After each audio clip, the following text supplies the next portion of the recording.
A retired school principal stopped in the middle of a parking lot in Sudbury, Ontario, and couldn't move. The woman collecting shopping carts in the February cold was the same social worker who had sat with his dying daughter through 4 nights in a row while he was 800 kilometers away, unable to get there in time. She had held Abigail's hand. She had read to her. She had made sure she didn't die alone in a hospital room that smelled like floor wax and recycled air. 2 years later, Gordon Mercer found her in a yellow safety vest, pushing carts across salted asphalt in -17. He didn't call his daughter's name. He didn't look away. He stood there in the cold until his fingers went numb, and he understood that what he was feeling was not grief, though grief was part of it.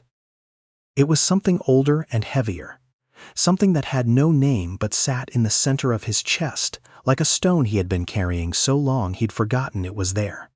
Gordon Mercer was 61 years old and had spent 34 years as a principal at a French immersion school in the Sudbury suburbs.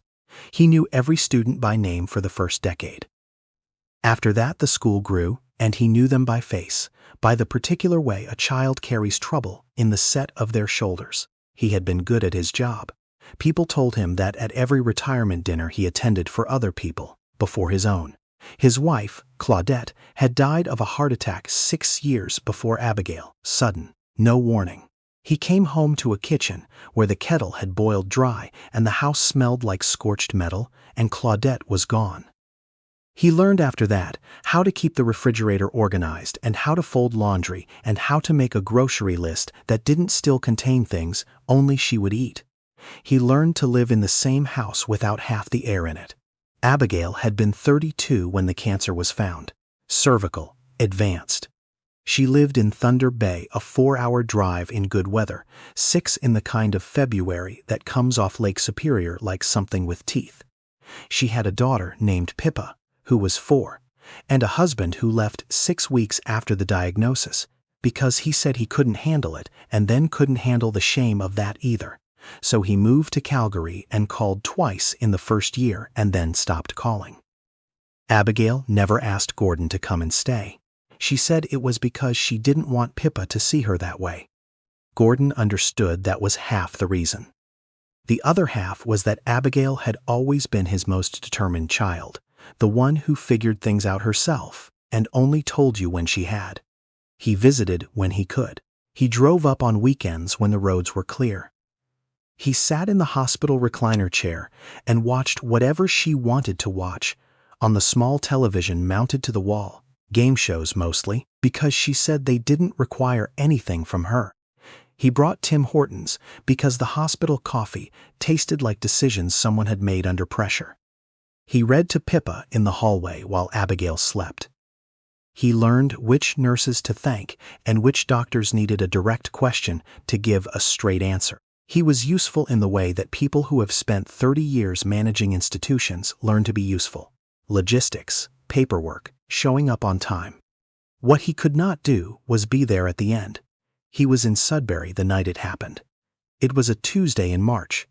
There had been a storm warning. The roads between Sudbury and Thunder Bay were closed by 6 in the evening.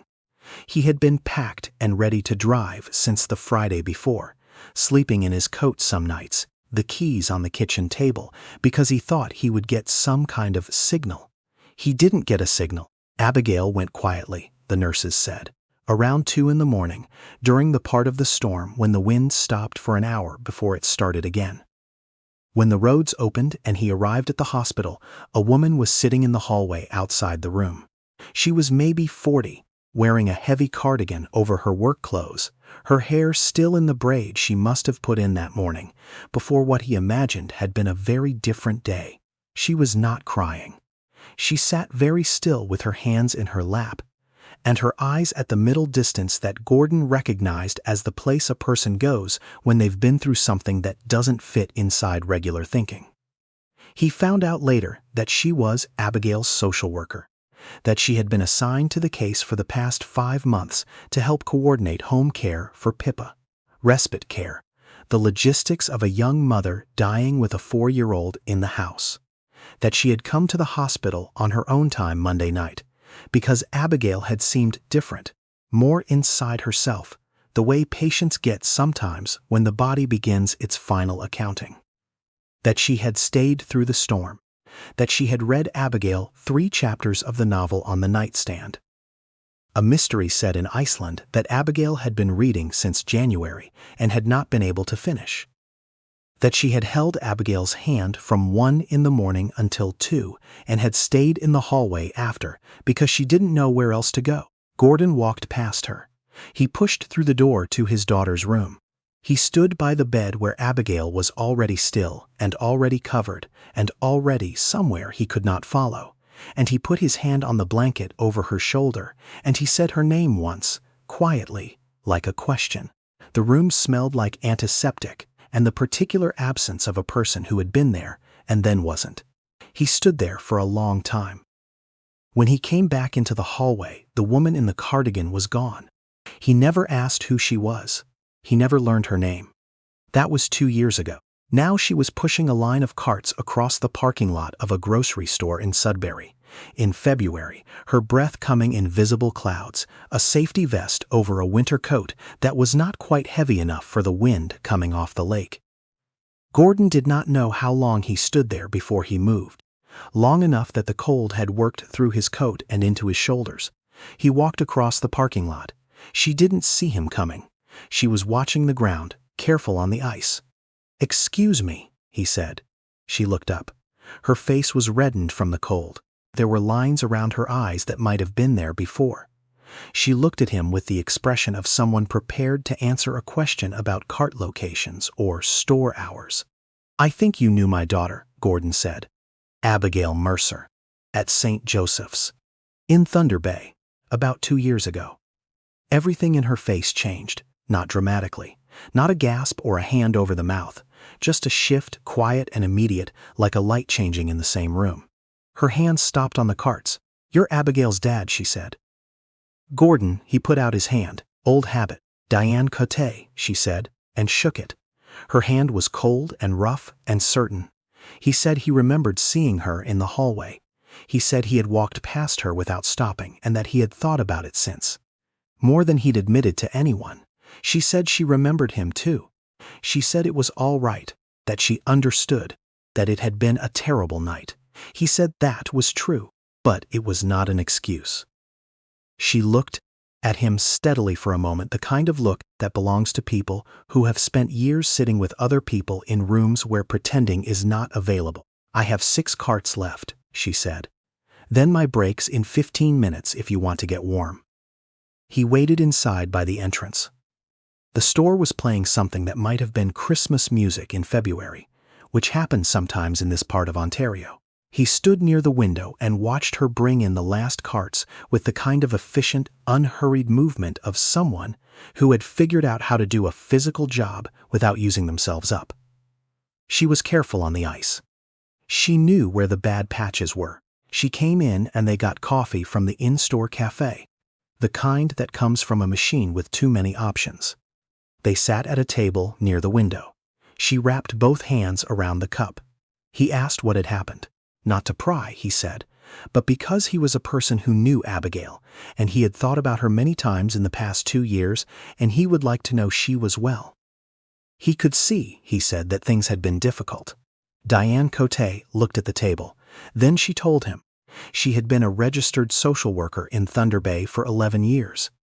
Family services, then palliative care coordination, then a small nonprofit that placed volunteers with dying patients who had no family nearby or family that couldn't get there. She had loved the work. She was clear about that without sentiment. She had loved it the way a person loves something that costs them in ways they don't fully tally until the account runs dry. After Abigail died, she couldn't sleep. She knew this about herself.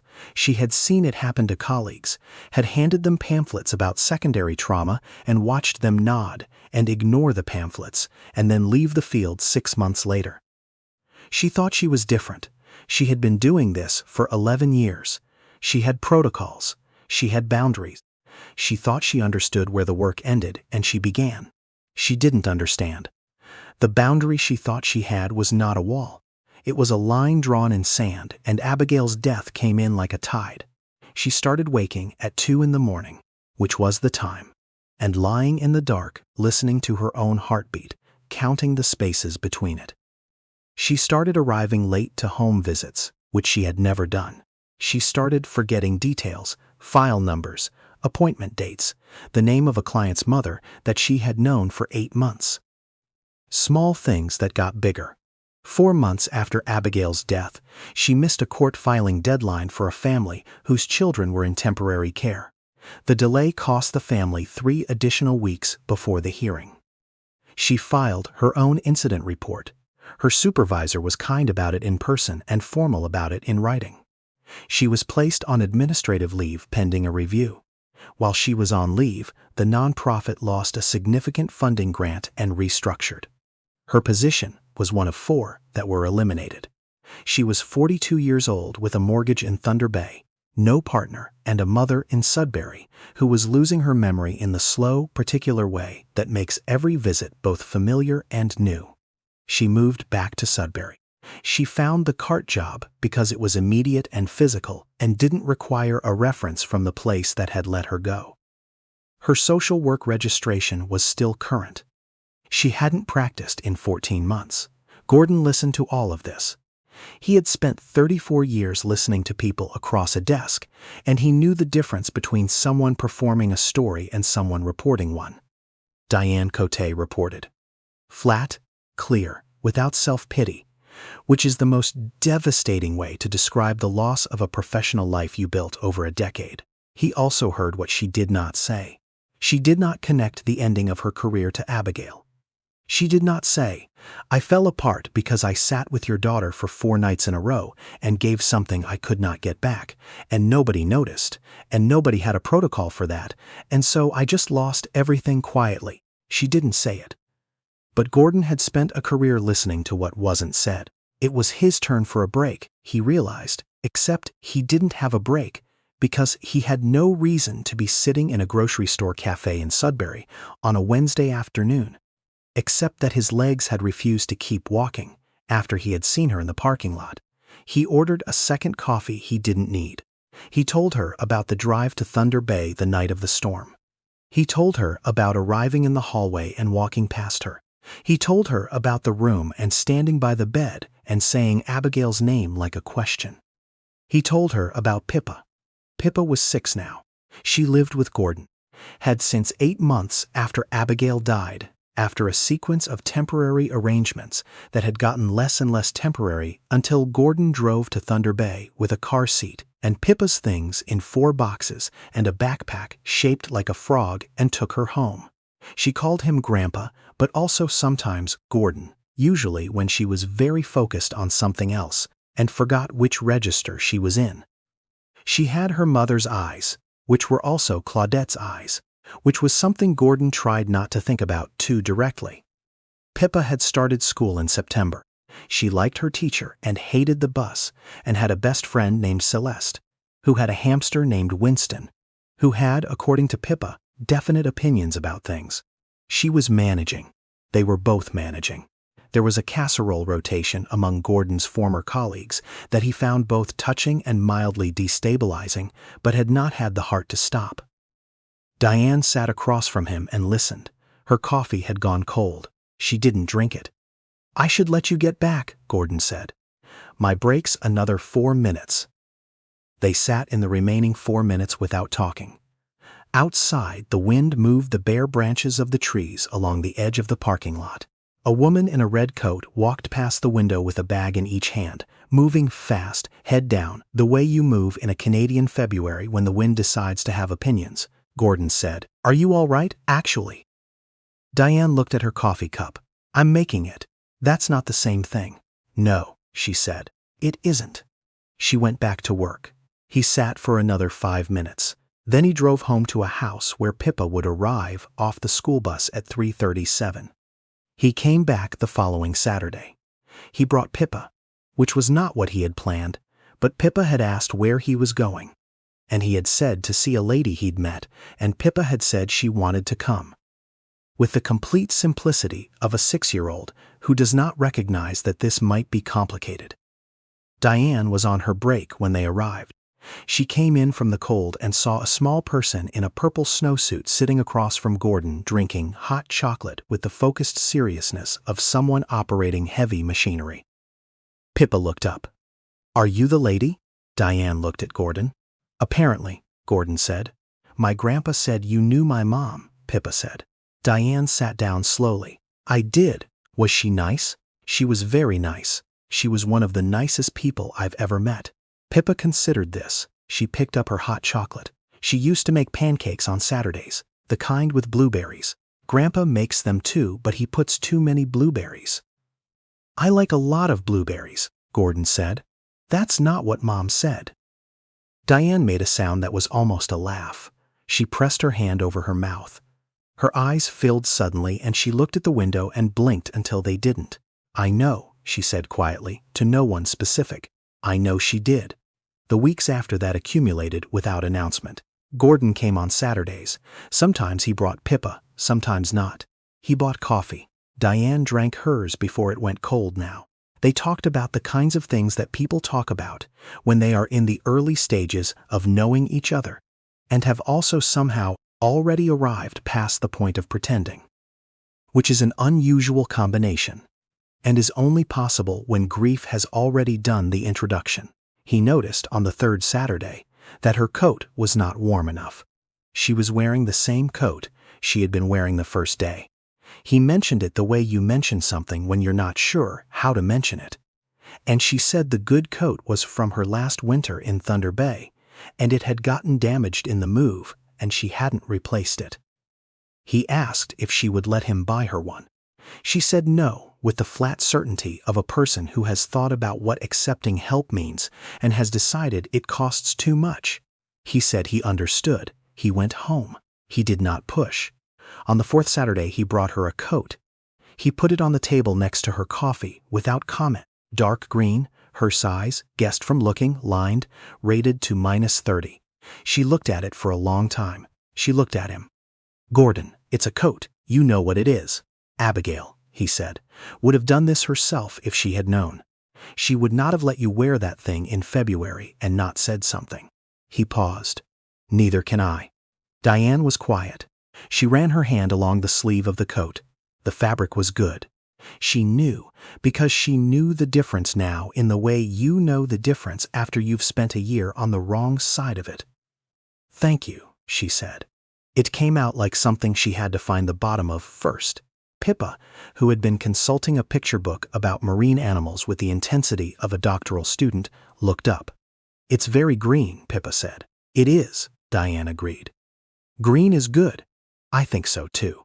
Pippa went back to the marine animals. Gordon picked up his coffee. Outside, the February light was already going at 3 in the afternoon. The sky, that specific shade of gray-orange that happens in northern Ontario when the cold is serious. There was a particular kind of quiet in the cafe that belongs to people who have stopped needing to fill the silence. He learned more over the following weeks. Her mother's name was Yvette, and she visited her on Thursdays at the memory care home on Notre Dame Avenue, where Yvette now lived in a single room with a window that faced a small courtyard and photographs on the wall that Diane had arranged in chronological order because Yvette navigated time better when she could move through it like a story. Her father had died when Diane was 9. She had grown up mostly in Sudbury, then left for Lakehead, then stayed in Thunder Bay longer than she expected to, the way you stay in places when the work is good and the reasons to leave haven't organized themselves yet. She asked him things too. About Claudette, about the year after Claudette died, when the whole shape of daily life had to be rebuilt from nothing. About what it was like to walk into a school every morning for 4 years after that and know the names and the faces and manage the logistics of 500 other people's children, while the house he went home to was quiet in a way that nothing fixes. He told her. He didn't dress it up. He had stopped dressing things up somewhere around the 2nd year of widowhood, when he noticed that dressing things up required energy he needed for other things. One Thursday in March, he drove Diane to her mother's memory care home. She had missed the bus because of ice on the sidewalk near the store, and the next one wasn't for 40 minutes. He was in the parking lot, He had started meeting her at the end of some of her shifts, without a formal arrangement, the way things accumulate between people when neither of them is ready to name what's accumulating. He sat in the waiting area while she visited. It was a warm, too-bright room with a television playing a nature documentary and several residents in various states of alertness arranged near the windows. He sat with his coat across his knees and watched the light come through the glass and thought about Claudette, about Abigail, about the particular arithmetic of loss. That doesn't get easier but does get more familiar. The way a road you've driven many times stops surprising you, even when it's hard. Diane came back after 45 minutes. Her eyes were clear, but there was something effortful about it. "Good visit?" he asked. "She thought I was my aunt today," Diane said, "but she was happy.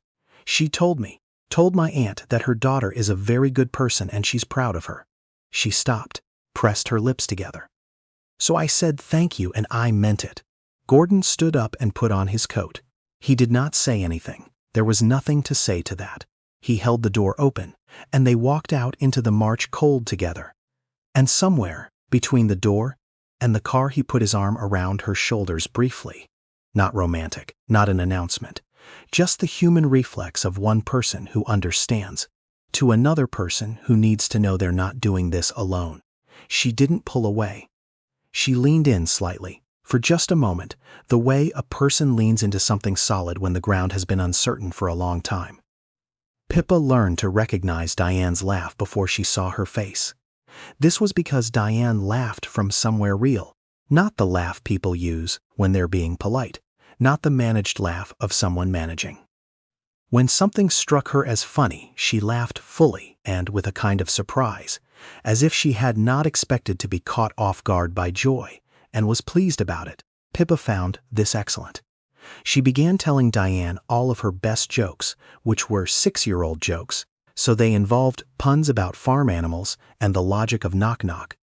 And Diane received them with complete sincerity. One Sunday evening at Gordon's kitchen table, Pippa told Diane a knock-knock joke that required a level of commitment to the setup that lasted approximately 90 seconds. Gordon watched Diane listen to the whole thing with her chin in her hand and her eyes on Pippa, utterly present, and then laugh with genuine delight at a punchline that was technically not very good. Pippa beamed. She climbed down from her chair and went to find another joke. Diane looked across the table at Gordon. "She's remarkable," Diane said quietly. "She is," Gordon said. "She's Abigail's." Diane nodded slowly. There was something in her face then, not sadness exactly, something more like a settling, a weight finding its right place after being carried a long time at the wrong angle. "She asked Abigail a lot of questions," Diane said, "toward the end.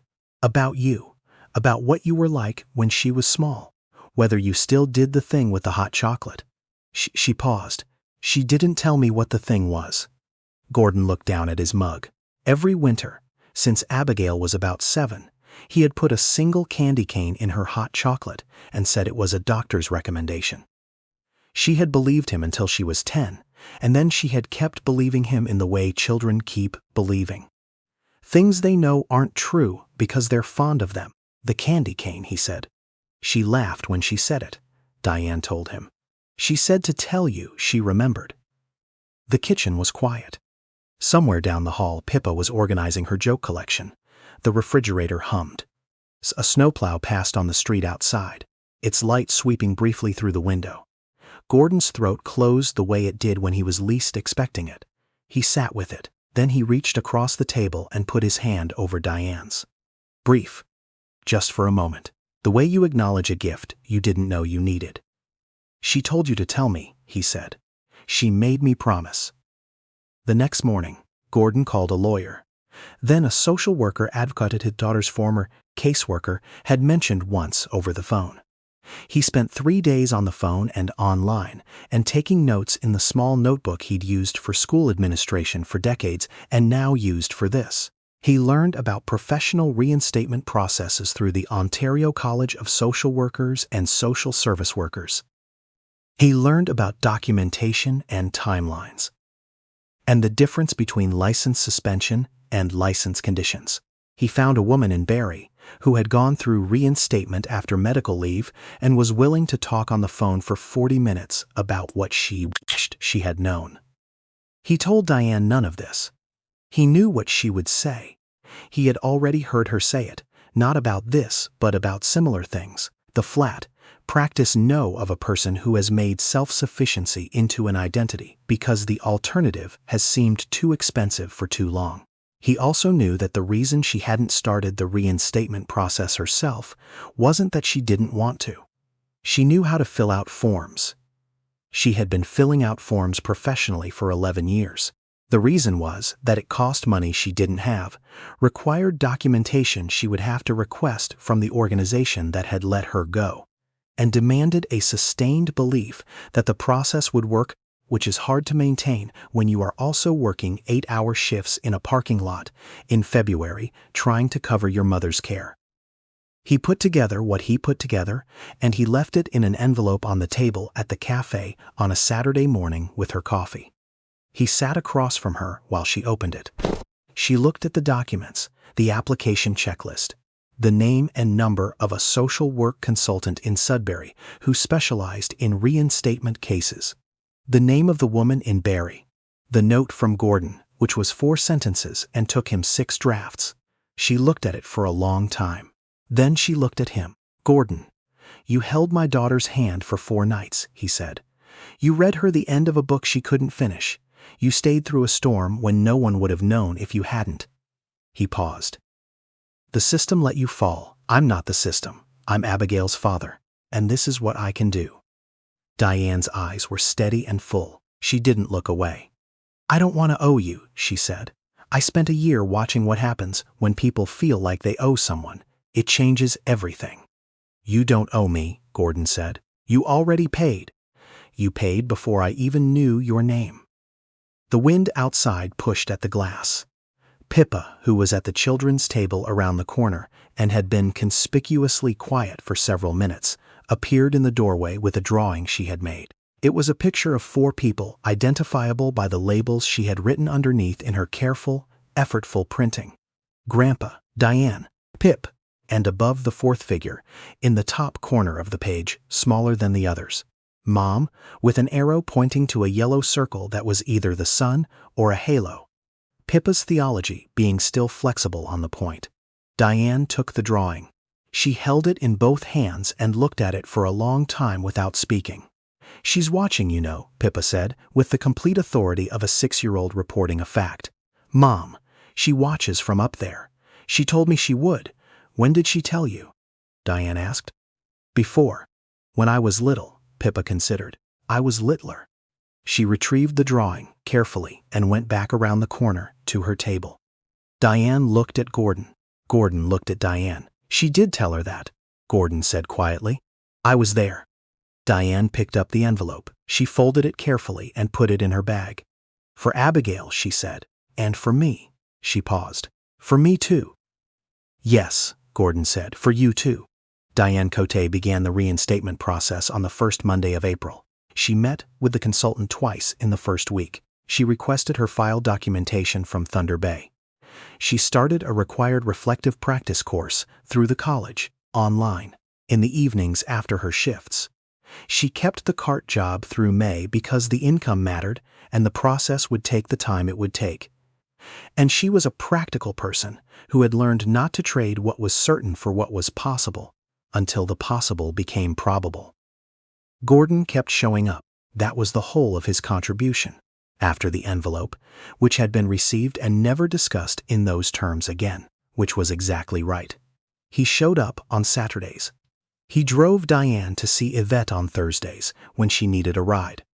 He made too many blueberry pancakes on the Sunday mornings when Diane came for breakfast and Pippa counted the blueberries before eating and reported the result. And Gordon said the result was correct and Pippa said that wasn't. What moms said. And the kitchen filled with the unremarkable and irreplaceable sound of people who have decided to be present with each other. In June, Diane received her reinstatement approval from the college, conditional supervision for 6 months, then full reinstatement. She called Gordon from the parking lot during her break. He was in the backyard with Pippa, who was attempting to teach the dog next door to jump through a hoop made of a garden hose, with limited results. He sat down on the porch steps and listened to Diane read him the letter out loud, word by word, official language and all, and when she got to the end she didn't say anything for a moment, and neither did he. "Congratulations," he said finally. "Yeah," she said. Her voice was careful around the word, the way you handle something new that you're still not sure will hold. "Yeah, I think so." In September, Diane Cote started a new position at a family resource center in Sudbury, coordinating grief support services for children who had lost a parent. She was good at it in the way that doesn't announce itself, the quiet, consistent kind of good that other people in the organization started to rely on without fully noticing they were doing it. She brought to her clients the specific quality of attention that belongs to people who have been on the other side of loss themselves and know that what most people need in that room is not a plan or a pamphlet. It is someone who will stay. On a Saturday morning in October, Gordon and Diane and Pippa drove out to a conservation area east of Sudbury, where the leaves were at the point of unreasonable color. That specific week in the Canadian fall, when the light seems to come from inside the trees rather than above them. Pippa had packed a bag with the careful excess of a child, preparing for any contingency. It contained 3 sandwiches, 2 juice boxes, a rain poncho, 4 rocks she had selected in the driveway for their personal qualities, and a small stuffed rabbit named Bureau. They walked a trail along the edge of a lake. The water was very still. Birch trees on the far bank, their white trunks in the yellow light.